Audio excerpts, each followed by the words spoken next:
बिस्मिल्लाहिर्रहमानिर्रहीम, अस्सलामुअलैकुम। हम बात करेंगे सैलाब के हवाले से एक्सप्रेस न्यूज़ की खुसूसी ट्रांसमिशन। उम्मीदों में आपको खुशामदीद कहेंगे। मैं हूँ अर्मिला हसन और मैं हूँ मोहम्मद जुनेद हलीम। नाज़रीन, हमारे मुल्क, हमारे प्यारे वतन पाकिस्तान को तारीख के बदतरीन सैलाब का एक बार फिर से सामना है, जिसमें लाखों लोग बेघर हो चुके हैं। लाखों माल मवेशी, वो माल मवेशी जो कि उनकी ज़िंदगी से ज़्यादा उन्हें अजीज़ होते हैं, उससे वो महरूम हो चुके हैं।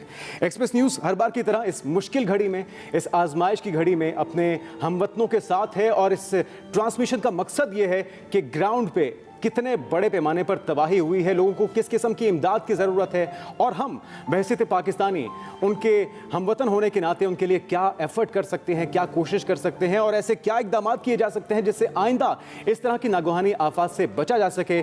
और उम्मीद करते हैं कि आप इस काविश में हमारा साथ देंगे। हम कोशिश करेंगे कि वो सारे जो NGOs हैं, बगैर किसी तफरीक के, बगैर किसी वाबस्तगी के, हम वो सारे अकाउंट्स भी आप तक पहुँचा सकें कि आप अपनी मर्ज़ी से जितना आपकी इस्तिताअत है, क्योंकि ये एक ऐसी आजमाइश है उर्मिला जिसमें हम यकीनी तौर पे एक बंदे का काम नहीं है, ये किसी एक सियासी जमात का काम नहीं है। इसमें सबको एक कौम की हैसियत से आगे बढ़ना होगा और डूबते हुए अपने बहन भाइयों को उनके लिए हाथ आगे बढ़ा के उस पानी से उन्हें बाहर निकालना होगा। बिल्कुल। और इसके साथ साथ इस 2 घंटे की खुसूसी ट्रांसमिशन में इसका नाम भी हमने उम्मीदें नौ इसलिए है कि एक नई उम्मीद की किरण हम जगाएंगे लोगों में। ऑब्वियसली इतना बड़ा डिजास्टर है, इतने बड़े पैमाने पे मुल्क भर में तबाही हुई है। ऐसे में हम बार बार बात करते आ रहे हैं कि 2010 में जो सैलाब आया तो उससे कहीं बड़ा ये सैलाब है, और इसमें जितनी तबाही हुई है, ऐसे में सिर्फ हुकूमती जिम्मेदारी नहीं है, एज ए नेशन हम सबकी बहुत एक बड़ी जिम्मेदारी है कि हमारे जो बहन भाई, जो अफराद इस मुश्किल घड़ी में हैं, हम उन लोगों का साथ दें, उनका हाथ बढ़ाएं। अभी वक्ती तौर पर तो हम इमदाद कर रहे हैं, लेकिन ये वक्ती इमदाद भी उनके किसी काम की नहीं है जब तक हम इसको लॉन्ग टर्म नहीं करेंगे। इसी हवाले से आज हमने बात करनी है ऑन ग्राउंड जो सिचुएशन होगी। हमारे एंकर पर्सन्स, हमारे रिपोर्टर्स हमारे साथ मौजूद होंगे। उसके अलावा जो फाउंडेशन, अल खिदमत फाउंडेशन के हवाले से हम बात करें कि बहुत बढ़ चढ़कर वो ग्राउंड के अंदर लोगों की हेल्प कर रहे हैं, लोगों की इमदाद करते हैं, उनके भी एक रिप्रेजेंटेटिव हमारे साथ होंगे। और ये जो फ्लड मैनेजमेंट है, ये जो डिजास्टर मैनेजमेंट है, इसको किस तरह से हमें अपनी नेशनल पॉलिसी का हिस्सा बनाना है, किस तरह से इसको मैनेज करना है, इस पे भी हमने डिटेल बात की। बिल्कुल, क्योंकि 2010 का जो सैलाब है उसमें बड़ी तबाही हुई थी, लेकिन अफसोस इस बात का है कि उससे हम सीख नहीं सके। क्या इस बार हम सीख पाएंगे और वो इकदाम कर पाएंगे कि आइंदा इस तरह की आफात से बचा जा सके? जो बड़े पैमाने पे जानी और माली नुकसान हो रहा है, इनसे बचाव का क्या तरीका हो सकता है, ये हमारे एक्सपर्ट्स बताएंगे। और अल खिदमत की बात की आपने अर्मिला, ये इस तरह की NGOs हैं जिनके ऊपर अल्लाह ताला का खास करम है, जो आप अपने बहन भाइयों के लिए कर रहे हैं, खास तौर पे ग्राउंड पे जहां पे भी आपको आफत दिखाई देती है पाकिस्तान में, जब भी, तो अल खिदमत हो, इस तरह की दीगर ऑर्गेनाइजेशंस हैं, अखुवत है।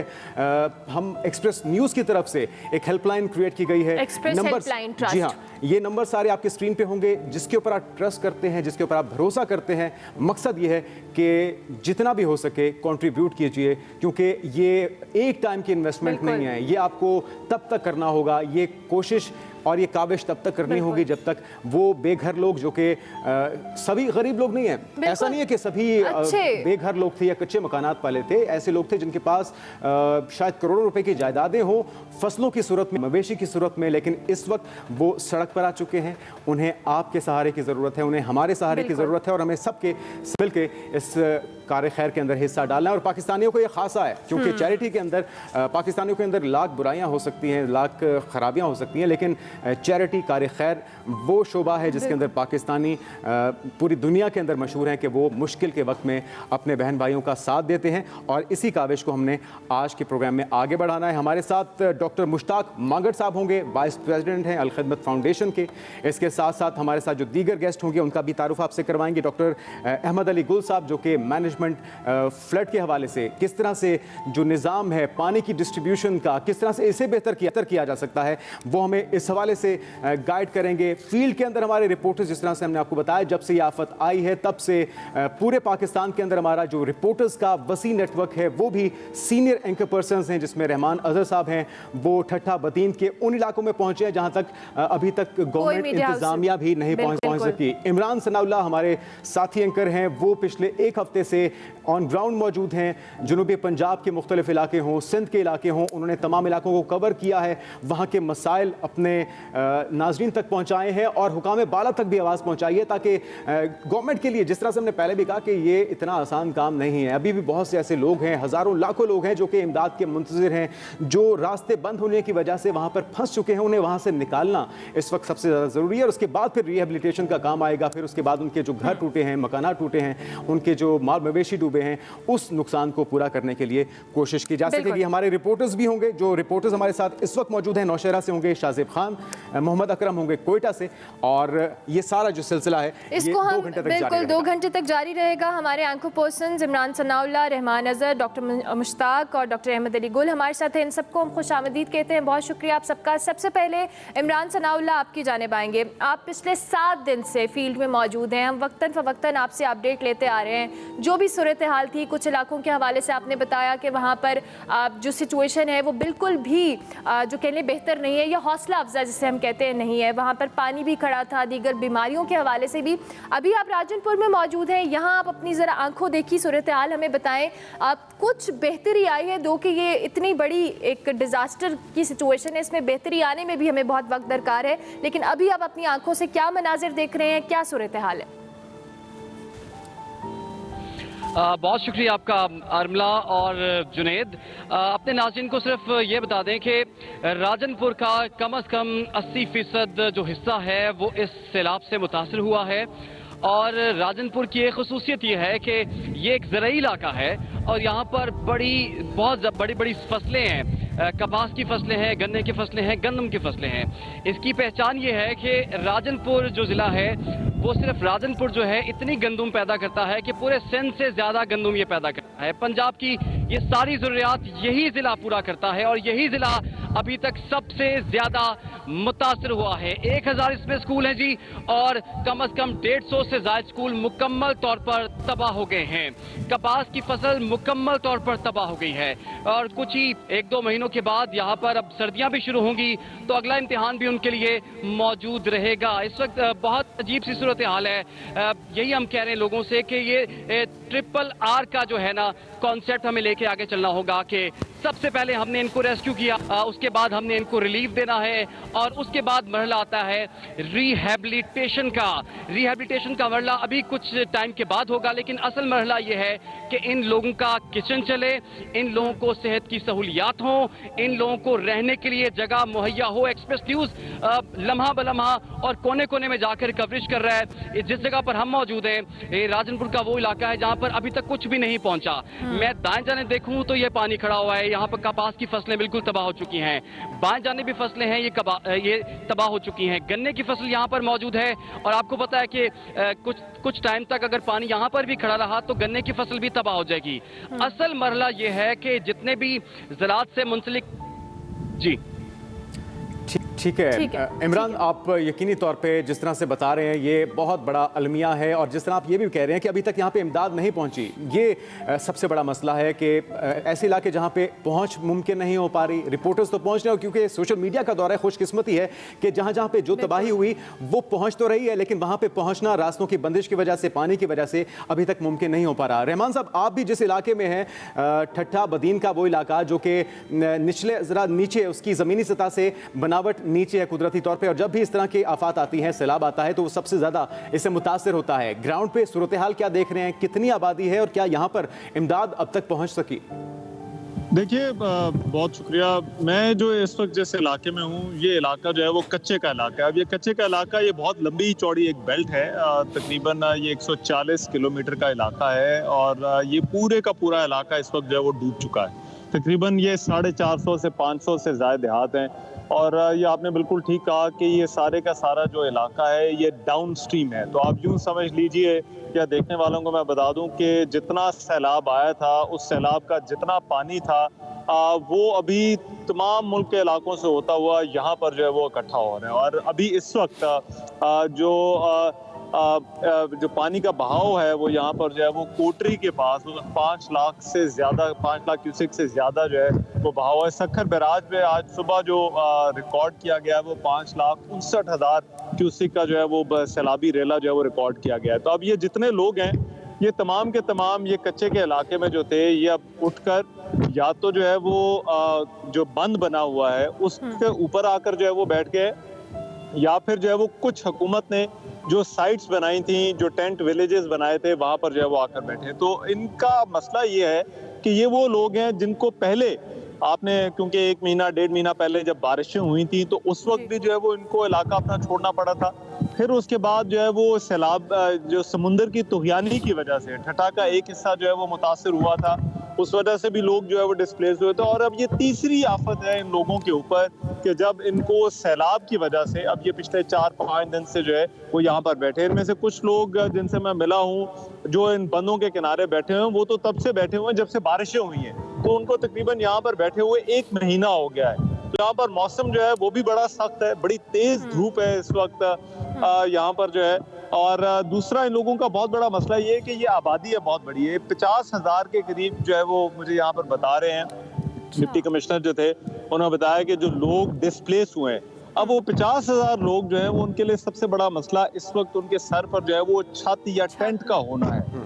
वो टेंट इनके पास जो है वो रहमान, मैं सॉरी आपको इंटरप्ट कर रही हूँ, लेकिन ऐसी सिचुएशन में हमने देखा है बहुत सारे इलाकों में जहाँ ऑलरेडी अलर्ट जारी किया जाता है या लोगों को कहा जाता है कि वो अपने मकानात या अपने घर बार छोड़ दें, लेकिन अमूमी तौर पर लोग बड़े रिलक्टेंट होते हैं, वो जाना नहीं चाहते हैं। उनकी कोशिश होती है कि वो कहीं आसपास वहीं पे पनाह ले लें, लेकिन वो अपनी जगह या अपना घर ना छोड़ें। इस तरह के ऐसे कौन से लोग हैं, ऐसे लोग मौजूद हैं वहाँ पर जिनको अलर्ट के बावजूद वो वहाँ पर पनाह लिए हुए हैं? दूसरी जानिब हुकूमत की जानिब से जो इनको शेल्टर आपने कहा कि टेंट की शक्ल में जो दिया गया, क्या वो इनफ है कि इन लोगों को वहाँ पर केटर किया जा सके जिस हिसाब से आप आबादी बता रहे हैं? आपके दूसरे सवाल का जवाब मैं पहले दे देता हूँ। वो बिल्कुल इनफ नहीं है जो शेल्टर दिया जा रहा है। यहाँ पर जो है वो तादाद बहुत ज़्यादा है और टेंट जो है वो बहुत कम है। मतलब ये जिस जगह पर मैं मौजूद हूँ यहाँ पर जो है वो तकरीबन 150 ख़ानदान हैं एक ही गांव के, लेकिन यहाँ पर जो है वो सिर्फ 10 से 12 टेंट हैं। तो जितने लोग टेंटों के अंदर आ सकते हैं वो टेंटों के अंदर है, जितने नहीं हैं वो बाहर हैं। दूसरा, कच्चे के इलाके का ये ज़रा समझ लीजिए कि ये डाउन स्ट्रीम है, यहाँ पर पहले से इतला पहुँच जाती है कि ऊपर से जो है वो पानी आ रहा है और पानी का बहाव आने वाले चंद दिनों में क्या हो सकता है। हलाकतें यहाँ पर हुई हैं, ठट्ठा के अंदर जो है वो 14 हलाकतें जो है वो रिपोर्ट हुई हैं, लेकिन ये लोग, बहुत सारे लोग थे वो पहले ही वहाँ से निकल आए थे। और कुछ इन लोगों को तजर्बा भी है। यहाँ पर जो बड़े सैलाब आए हैं वो 1994 में भी सैलाब आया, तब ये पूरा इलाका डूबा था। फिर 2010 के सैलाब में भी ये पूरा इलाका डूबा था। 2015 में भी यहाँ पर जो है वो पानी आ गया था। तो इन लोगों को मालूम है कि जब पानी आना है तो इन लोगों ने जो है वो इनको अपने घर छोड़ने पड़ते हैं। अभी इनका ये कहना है कि इनको जो है वो नोटिस दिया गया तकरीबन चंद घंटों का, तब ये जो कुछ सामान मिल सकता था ये लेकर आ गए, लेकिन अभी ये 3-4 दिन से इधर हैं। इनका जो बड़ा मसला इस वक्त यहाँ पर जो है वो ये है कि एक तो जो खाने पीने का सवाल है, क्योंकि ये लोग हैं मजदूर हैं यहाँ पर जो ज्यादा, या फिर जो है वो माहीगिरी करके जो है वो कमाते हैं। तो अब ना तो मजदूरी का काम हो रहा है, ना जो है वो जो फसलों का जो है वो भी मुकम्मल तौर पर जो है वो ज़ेरे आबा है। तो इन लोगों के पास अभी और कोई जरिया नहीं है।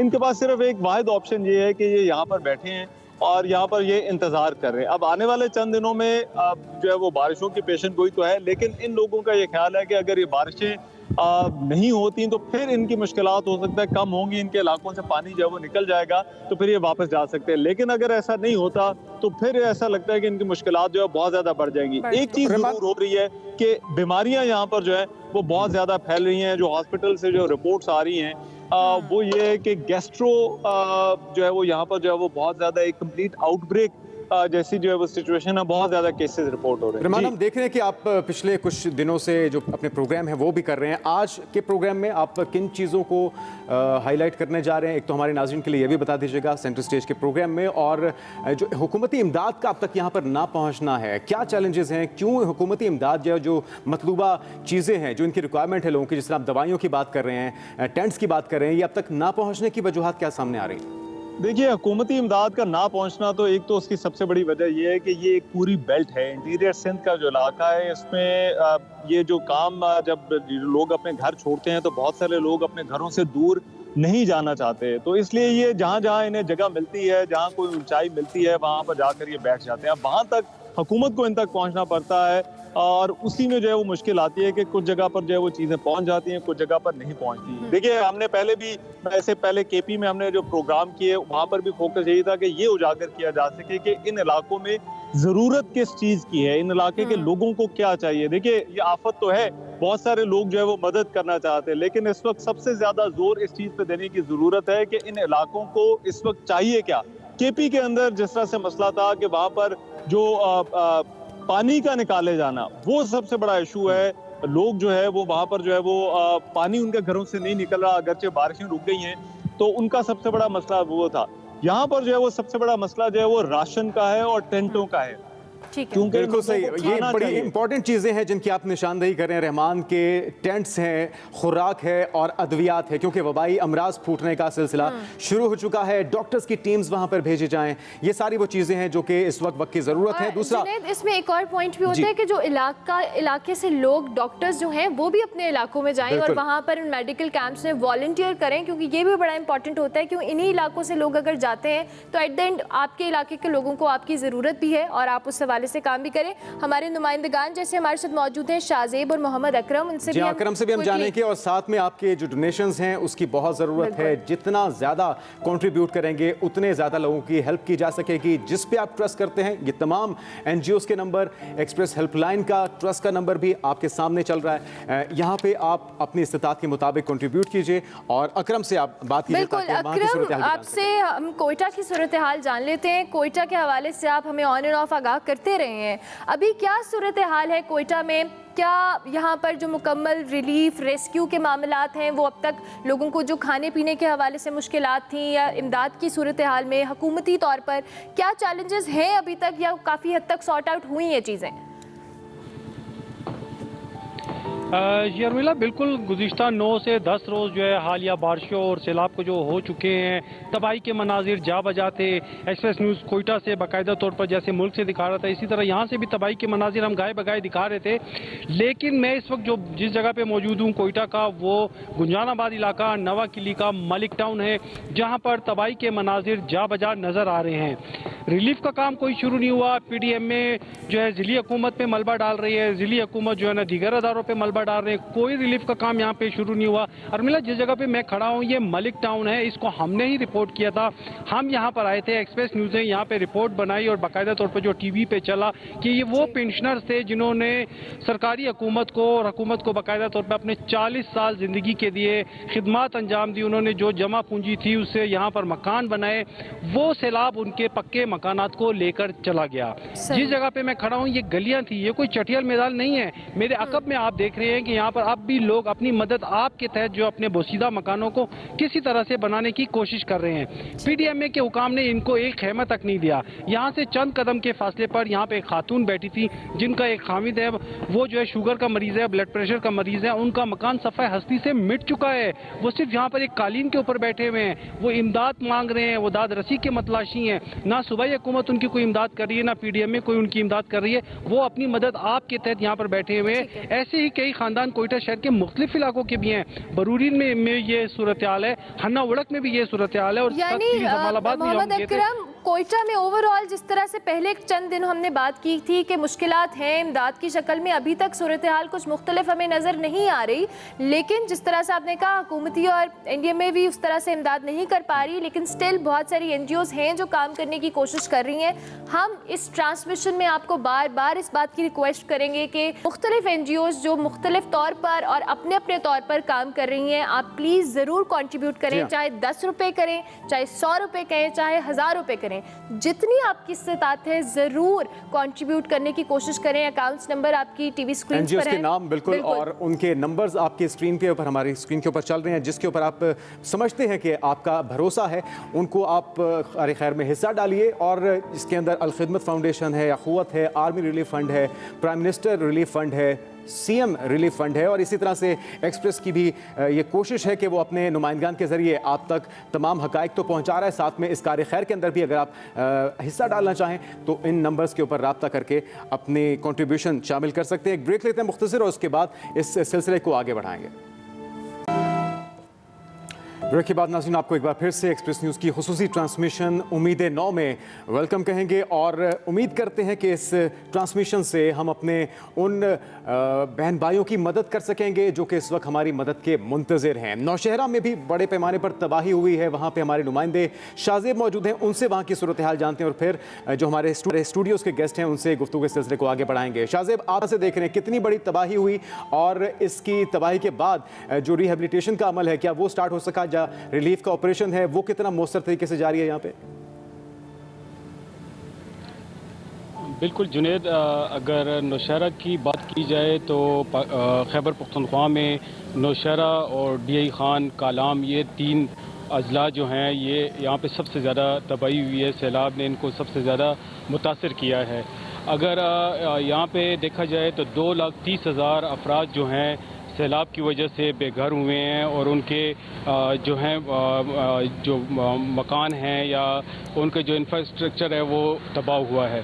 तो इस तरह से मजमूई तौर पे जो है खैबर पख्तूनख्वा हुकूमत ने जो ये तखमीना लगाया है ये कोई टोटल इन्होंने 68 अरब रुपए जो हैं उसका तखमीना लगाया है कि ये सैलाब की वजह से खैबर पख्तूनख्वा में ये नुकसान हुआ है। तो इसी तरह खैबर पख्तूनख्वा हुकूमत ने जो जाबहक अफराद हैं जिनकी तादाद 267 है जो खैबर पख्तूनख्वा में सैलाब से वो हुए जाबहक हुए हैं, उनको 8 लाख रुपए उनके लवाहिकीन को फौरी तौर पे देने का ऐलान किया है। इसी तरह ज़ख्मियों के लिए भी 1 लाख और 60,000 रुपए जो हैं वो ज़ख्मियों को देने का इन्होंने सूबाई हुकूमत ने ऐलान किया है। अब अगर स्पेसिफिक नौशहरा की बात की जाए तो नौशहरा में जो है 77 जो रिलीफ कैंप लगाए गए थे वो गुज़िश्ता रोज़ से ख़त्म कर दिए गए हैं और इन लोगों को जो है वो आबाई इलाकों में मुंतकिल करने की इन्होंने हुक्म भी दिया है, मुंतकिल किया भी है। अब जब हालांकि रिलीफ का काम पहले शुरू कर देना चाहिए था लेकिन मुतासरीन यहाँ पे आ गए हैं और अभी तक इन्होंने रिलीफ का काम शुरू नहीं किया।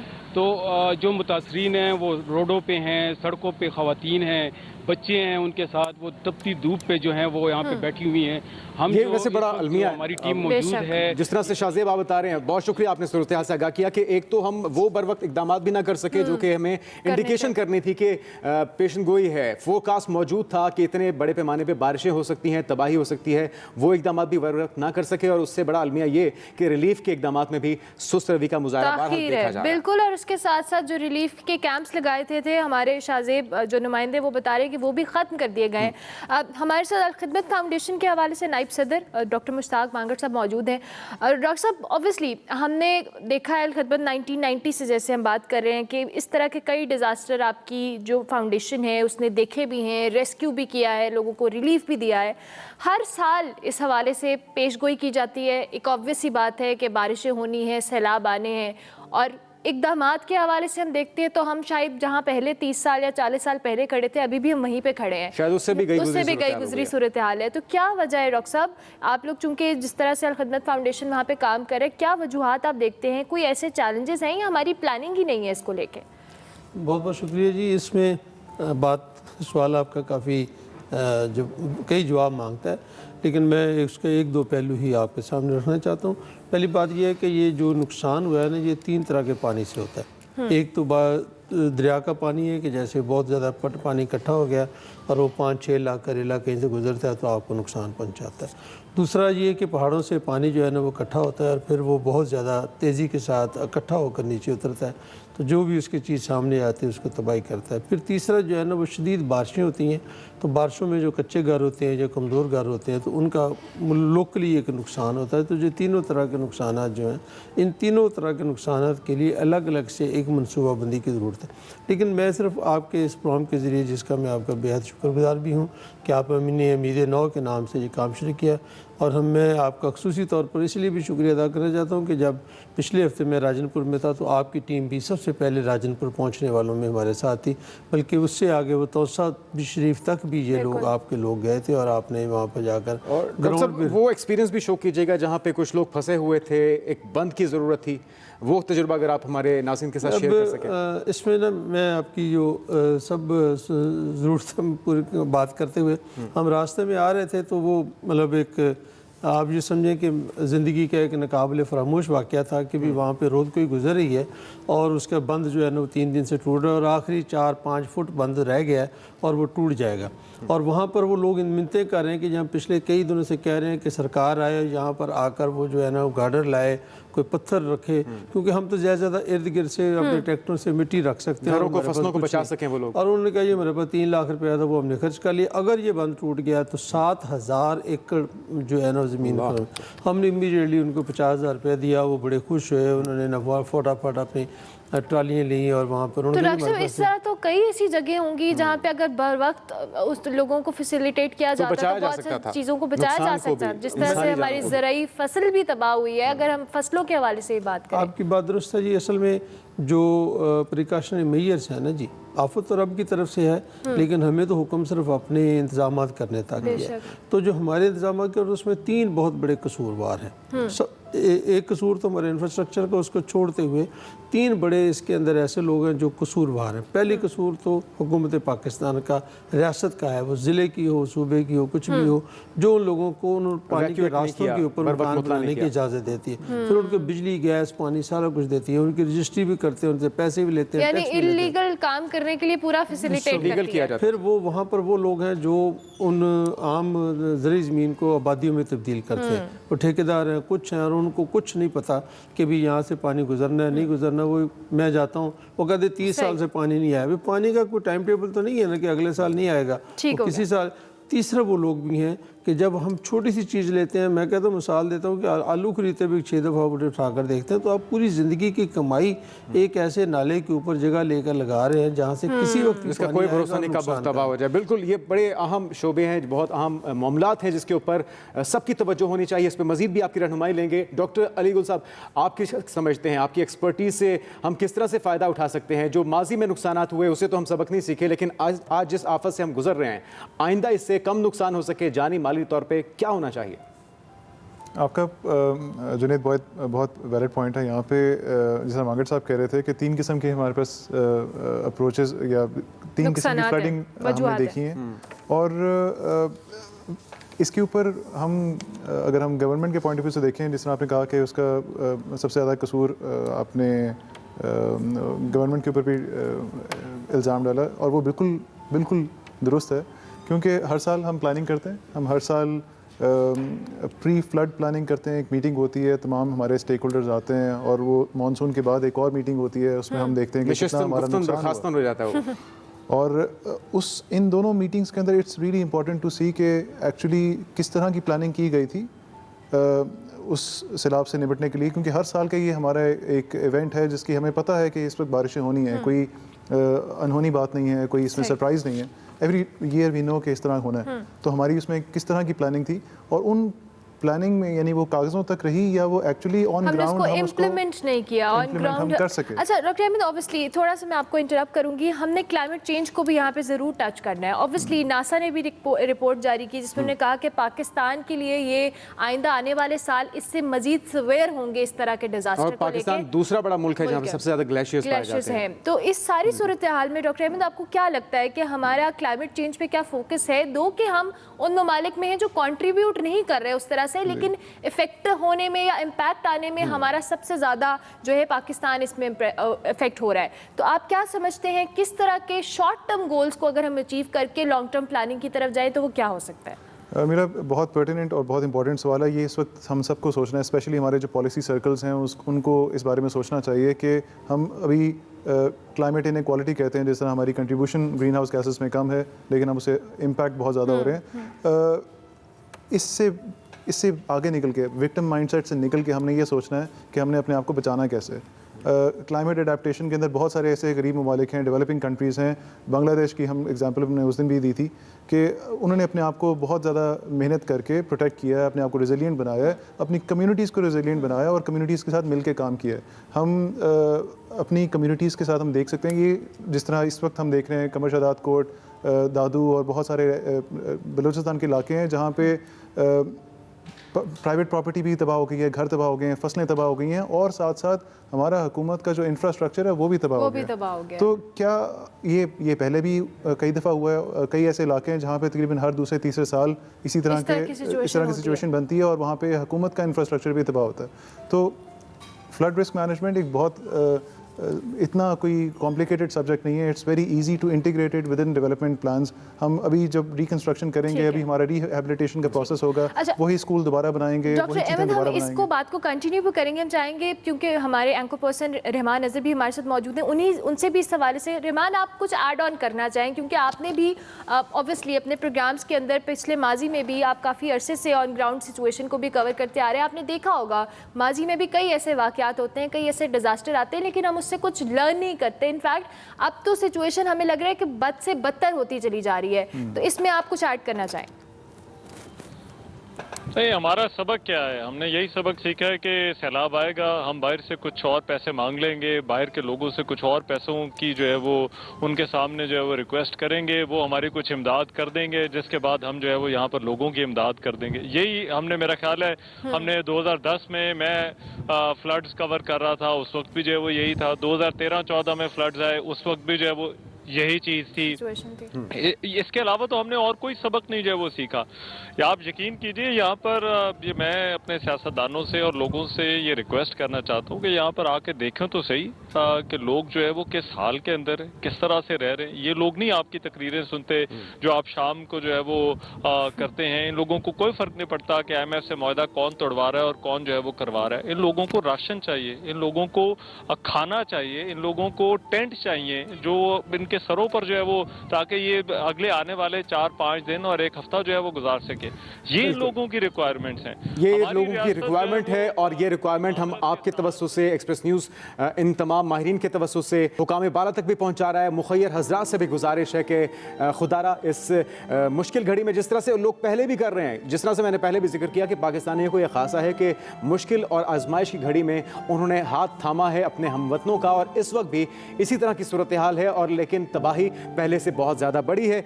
नंबर्स आपकी स्क्रीन पे चल रहे हैं। एक्सप्रेस टेलीविजन इस कार्य खैर के अंदर अपना हिस्सा डाल रहा है, अपने रिपोर्टर्स के नेटवर्क के जरिए, अपने एंकर पर्सन्स के जरिए। माहिरीन हमारे साथ मौजूद होंगे। ये सिलसिला एक ब्रेक के बाद भी